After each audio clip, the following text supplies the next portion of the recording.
Hello friends, I, Furam Patel from LG School of Law would like to welcome you all in the fourth session of the Copyright Act. Now, in the previous sessions, my friend, we talked about the different kind of the rights, that is the moral rights and economic rights which are available to the original author of the work under the Act. Now, France, I would like to talk more about the moral rights now. Given extensive idea, there are certain aspects which we need to cover when we are talking about the moral rights. Now, France was the founder of not only the droit d'auteur or the rather moral rights which are vested in a copyright, but also of the duration of the copyright, which they had of the 50 years after the death of the author. The Indian statute on this subject recognizes the moral rights as an inalienable right, as we saw in the previous slides, under the head of the author's specific rights. Now, copyright law in India was thus brought at the same footing with the Berne Convention in conformity with Article 6 of the Berne Convention. Section 57 of the Copyright Act, my friends, protects the author's right of paternity as also the right of the integrity, which they both are the aspects of the moral rights. Now, distortion, mutilation and modifications which are established to be prejudicial to the author's reputation or honor is actionable.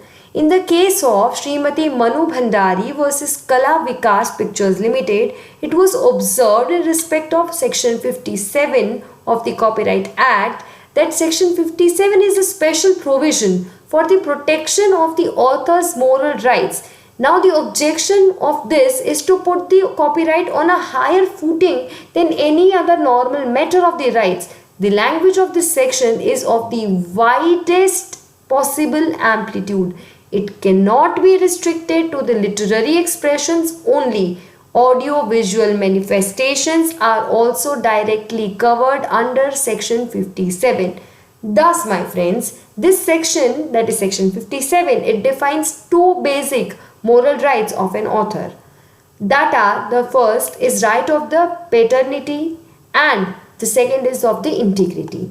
Now, the right of the paternity refers to a right of an author to claim authorship of the work and the right to prevent all the other people from claiming authorship on the same work. The right of the integrity that empowers the authors to prevent the distortion, mutilation or other alteration of the work or any other action in relation to the said work. That cannot be allowed, and that is the meaning that this right has to be given to the original author or creator of the work when we are talking about Section 57. The person, the author, has all the rights to restrict anybody else from doing or misusing the work in any format. The provision of this section provides that author shall not have the right to restrain or claim damages in respect of the adaptation of a computer program to which Section 52A, Section 52 subclause 1 AA applies. It must be noted that the failure to display a work or to display it to the satisfaction of the author shall not be deemed to be an infringement of the rights which are conferred by this section. The legal representative of the author may exercise the rights which are conferred upon the author of a work by this section rather than the rights to claim the authorship of the same work. As you have now seen, my friends, that copyright by its very own nature, it interferes with the publishing, photography, entertainment or computer generated work, which includes even the film, drama, architect, craftsmanship, audio recordings, dance forms, educational, broadcasting, arts, etc., including industrial drawings, sculptures, etc. Now, thus the copyright of the creator in all this kind of work, they will be having the moral rights, the economic rights and also the neighboring rights. That is what you call the related rights, which are there available with the producers or broadcasting agents, etc. Now, fundamentals of this act are to recognize the creator of or the owner of the work. Hence, the documentation and establishment of the author at the time and the place of the creation of that particular work that becomes very important.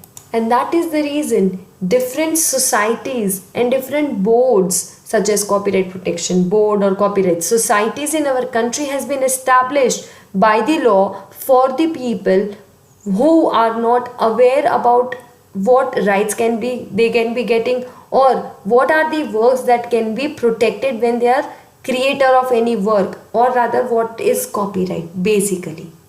That means, my friends, that the copyright in our country arises as soon as the work is fixed in a tangible medium. No ideas can be protected, as I discussed before this. The national adheres to the principle of automatic protection and registration of work is not mandatory to avail the protection of the copyright. The Act has established a copyright office under the immediate control of the registrar of the copyrights, an administrative authority who shall act under the superintendence and the directions of the central government, of course. Such a facility has been given at the Copyright Office, which is located right now at the New Delhi, and which has other like regional offices also, that helps other people in all the type of the work to set a proper procedure of the registration under the rules. However, you have to note that the registration of the work is not a condition precedent to avail the copyright protection. Registration serves the prima facie evidence of the copyright ownership in the court of the law whenever such question arises.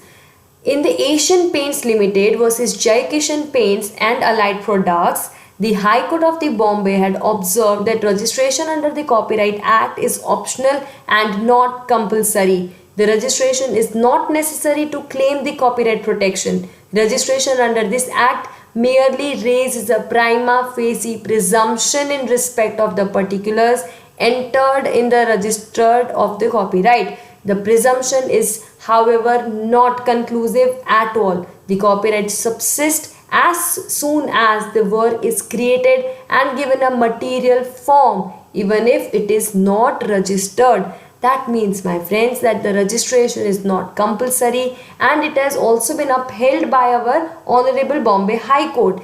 Even in the case of International Association of Lions Club versus National Association of the Lions, Indian Lions, the Supreme Court held that the registration thereof is only the prima facie evidence of the ownership of such copyright and design, and it is not a compulsory procedure to avail the protection of the copyright in our country. Friends, this is all about the idea of the morality which has been inculcated in the concept of the copyright in our country. Along with that, the clause of the registration, which is not compulsory, which we learnt through two different cases, and also the importance of morality and integrity in the concept of the copyright that we learned from the case laws. This was all about the moral rights extensions. Okay, so in the next session, my friends, we shall be seeing that who are the owners of the rights and authors as an owners, how there are any exceptions to it, or any exceptions to the authorship if they can be granted. So friends, till that session, stay tuned and keep learning.